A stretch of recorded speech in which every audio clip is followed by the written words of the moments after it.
യേശുക്രിസ്തുവിന്റെ വീണ്ടും വരവും പ്രവചന പഠനമെന്ന 140 ഭാഗത്തേക്ക് ഏവരെയും പ്രാർത്ഥനയോടെ ക്ഷണിച്ചുകൊള്ളുന്നു.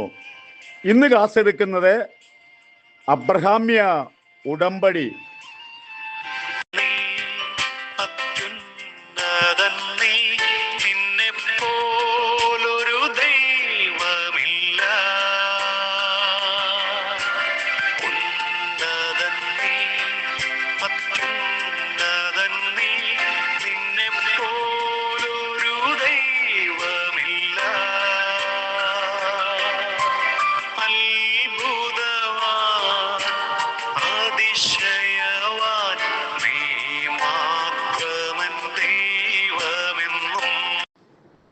അബ്രഹാമിനോട് ഉടമ്പടി ചെയ്യുമ്പോൾ അവിടെ 11 കൂട്ടം ആളുകൾ കനാനിൽ താമസിക്കുന്നുണ്ട്.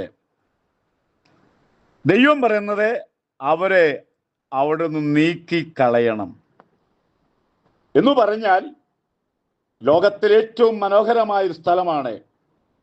ഒന്നിനും കുറവില്ലാത്ത ദേശത്തെ ഈ 11 കൂട്ടം ആളുകൾ അവിടെ പാർത്ത് ദൈവത്തെ മറന്ന് അവർ പാപപരമായി അവര് വിഗ്രഹങ്ങളെ ഉണ്ടാക്കി സേവിച്ചപ്പോൾ ദൈവത്തിൻ്റെ സ്വന്തം നാടാണ് ഭൂമി. ആരാണ് ഇവിടെ താമസിക്കുന്നതെല്ലാം ദൈവത്തിൻ്റെ തീരുമാനമാണ്. അത് ലോകശക്തിക്കോ ഇവിടുത്തെ ആർക്കും ആ അനുവാദം കൊടുത്തിട്ടില്ല. തീരുമാനിക്കുന്നത് ദൈവമത്രേ. കാരണം വളരെ മനോഹരമായ ദേശത്തെ അബ്രഹാമിന് കൊടുക്കാൻ സ്വർഗം തീരുമാനിച്ചു. ദൈവത്തിൻ്റെ തീരുമാനമെന്ന് പറയുന്നത് നമ്മുടെ ചിന്തയിൽ പെട്ടതല്ല. സത്യസന്ധമായി വിശ്വസ്തരായി നമ്മൾ അറിഞ്ഞ ബൈബിളിലെ സത്യം അനുസരിച്ച് നമ്മൾ ജീവിച്ചാൽ നമ്മുടെ കർത്താവ് നമ്മൾ എവിടം വരെയും എത്തിക്കുമെന്ന് ചിന്തിക്കാൻ പറ്റുകയില്ല. ഇന്നത്തെ കുറച്ച് അനുഗ്രഹങ്ങൾ ഇപ്പോൾ അനുഗ്രഹിക്കുക എന്ന് പറയുന്നത് അത് ജനങ്ങളെ ചതിക്കുകയാണ്, വഞ്ചിക്കുകയാണ്. നിനക്ക് അനുഗ്രഹം ഉണ്ടാകണമെങ്കിൽ ദൈവത്തെ പരമാർത്ഥ ഹൃദയത്തോട് സേവിക്കാത്തവർക്ക് ദൈവം അനുഗ്രഹം നൽകുകയില്ല. ഈ 11 കൂട്ടം ജാതിക്കാരെ നമുക്ക് നോക്കാം.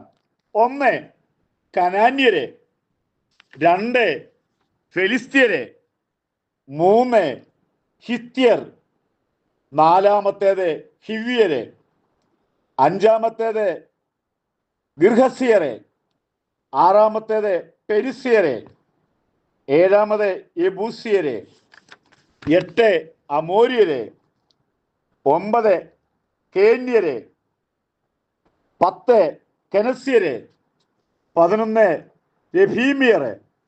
ഈ 11 വിഭാഗമാണ് അവിടെ താമസിക്കുന്നത്. അതായത് ഈ 11 വിഭാഗത്തെയും അവിടെ നിന്ന് മാറ്റണം. അതാണ് ദൈവത്തിൻ്റെ പദ്ധതിയിൽപ്പെട്ട കാര്യം. ഈ കൽദയ പട്ടണത്തിൽ നിന്നും ദൈവത്തിൻ്റെ വിളി കേട്ട് നീണ്ട നാളെ യാത്ര ചെയ്ത് അവരെ കനാന്റെ ഭാഗത്തെത്തിയപ്പോഴേ അബ്രഹാമിനെ വിട്ടുപോരുന്നെങ്കിലും ഒരുപാട് സംശയങ്ങൾ കാണാൻ നമുക്കും ഉണ്ടല്ലോ. അബ്രഹാമിന്റെ ജീവിതത്തിലെ ഈ അന്ന് പറഞ്ഞതായ പെട്ടെന്ന് സാധിച്ചില്ല. നമ്മളൊക്കെ പെട്ടെന്ന് കാര്യം സാധിക്കാൻ വേണ്ടി കാത്തിരിക്കുന്നവരാണ്. ഉൽപ്പത്തി 12 പറഞ്ഞിരിക്കുന്ന അനുഗ്രഹങ്ങളൊന്നും പെട്ടെന്ന് കിട്ടിയില്ല. അബ്രഹാമിന്റെ ജീവിതത്തിലും നിരാശ വരാം. എല്ലാം ഒരു ദൈവത്തിന് സമയമുണ്ട് എന്നുള്ള കാര്യം എന്നെ കേൾക്കുന്ന പ്രിയപ്പെട്ടവരെ ഓർത്തുകൊള്ളണം. അല്ല പെട്ടെന്ന് നമുക്ക് പണക്കാരാകുവാനായിട്ടോ പെട്ടെന്ന് വലിയ അനുഗ്രഹം കിട്ടുമെന്ന് പ്രതീക്ഷിക്കണ്ട. നാം ഈ ഭൂമിയിൽ ദൈവത്തിനു വേണ്ടി സത്യസന്ധമായി വിശ്വസ്തയോടെ സേവിക്കുന്ന അവരെ മാത്രമല്ല അവർ തലമുറകളെ അനുഗ്രഹിക്കുന്ന ദൈവമാണ്. ഇവിടെ എനിക്കൊരു ചെറിയ ആലോചന പറയാറുണ്ട്. നമ്മുടെ തലമുറയെ ഈ ലോകത്തിന് അനുരൂപരായി വിടരുതേ. ഈ ലോകത്തിൻ്റെ അവസ്ഥയിലൂടെ നിങ്ങളുടെ മക്കളെ വിടാതിരുന്നാൽ നിങ്ങൾക്ക് ജയമുണ്ടായിരിക്കും, അല്ല എങ്കിൽ നിങ്ങൾ ദുഃഖിതരായി തീരും എന്നൊരു ആലോചന കൂടെ ഈ കൂട്ടത്തിൽ പറയുന്നുണ്ട്. ഈ ലോകത്തിലെ ഡ്രസ്സ്, ഈ ലോകത്തിൻ്റെ ഫാഷൻ ഒന്നും നമ്മുടെ ഇടയിൽ കയറാതെ വണ്ണം നമ്മൾ സൂക്ഷിച്ചാൽ ദുഃഖിക്കുകയില്ല. ഉൽപ്പത്തി 15-ാം അധ്യായത്തിന് 5-ാമത്തെ വാക്യത്തിലേക്ക്. ഒരു രാത്രിയായപ്പോൾ അബ്രഹാമിന്റെ വീട്ടിൽ വന്ന് ദൈവം അബ്രഹാമിനോട് പുറത്തു വരാൻ പറഞ്ഞു. പുറത്തു വരാൻ വന്നിട്ട് മേൽപോട്ട് നോക്കാൻ പറഞ്ഞു. നക്ഷത്രങ്ങളെ കൊണ്ട് നിറഞ്ഞിരിക്കുന്നതായ ആ അവസ്ഥ കണ്ടു. നോക്കാൻ പറഞ്ഞു. എണ്ണാമോ ചോദിച്ചു. എങ്ങനെ എണ്ണാൻ പറ്റും? ഇന്ന് വരെയും നക്ഷത്രങ്ങളെ കൂടെ എണ്ണി തീർത്തിട്ടില്ല. ഓരോ വർഷം കഴിയുന്തോറും കോടികൾ വർദ്ധിക്കുന്നു മാത്രമേ ഉള്ളൂ. ഇതുവരെയും കറക്റ്റ് കണക്കറിയില്ല. എന്നാൽ ദൈവം നക്ഷത്രങ്ങൾക്ക് പേരിട്ടിട്ടുണ്ട്. ഇതെല്ലാം തൻ്റെ ഓർമ്മയുണ്ട്. എത്ര കോടി നക്ഷത്രമാണെങ്കിലും ദൈവത്തിന് ഓരോ നക്ഷത്രത്തിൻ്റെയും പേരറിയാം. ആകാശത്തിലേക്ക് നോക്കാൻ പറഞ്ഞു. നക്ഷത്രങ്ങളെ എണ്ണാൻ സാധിക്കുമോ ചോദിച്ചു. ഒരിക്കലും കഴിയില്ല. നിന്റെ സന്തതി ഈ വണ്ണമാകും. ഇതിൽ നിന്ന് ഒരുപാട് പാഠം നമുക്ക് പഠിക്കാൻ സാധിക്കും. അബ്രഹാമിനോട് പറഞ്ഞു, നിന്റെ സന്തതി ഈ വണ്ണമാകുമെന്ന് പറഞ്ഞാൽ ലോകത്തിൽ വെട്ടിത്തിളങ്ങുന്ന മക്കളായി മാറും. ലോകത്തിന്റെ കണ്ടുപിടുത്തങ്ങളുടെ ഭൂരിഭാഗവും ആരാണ്? യഹൂദനാണ്, ഇസ്രായേലിനാണ്. അവനാണ് ഒരുപാട് കാര്യം കണ്ടുപിടിച്ചത്. ആ കണ്ടുപിടിച്ചതിനെ പറ്റി പറഞ്ഞ് നമുക്ക് മണിക്കൂറുകളോളം കണ്ടുപിടുത്തത്തിന്റെ ഓരോ കാര്യങ്ങൾ പറയാനേ നേരമുള്ളൂ. ലോക ചരിത്രത്തിൽ അവനാണ് പല കാര്യങ്ങൾ കണ്ടുപിടിച്ചത്. കാരണം അവൻ നക്ഷത്രമാണ്. നക്ഷത്രങ്ങളെ പോലെ ശോഭിക്കും, നക്ഷത്രങ്ങളെ പോലെ. ഞാൻ 1974 യേശുവിനെ അറിഞ്ഞത്. രക്ഷിക്കപ്പെടുവാനും സ്നാനപ്പെടുവാനും കർത്താവ് സഹായിച്ചു. അന്ന് ഒരുപാട് പാവപ്പെട്ട ദൈവമക്കൾ ഞാൻ കണ്ടിട്ടുണ്ട്.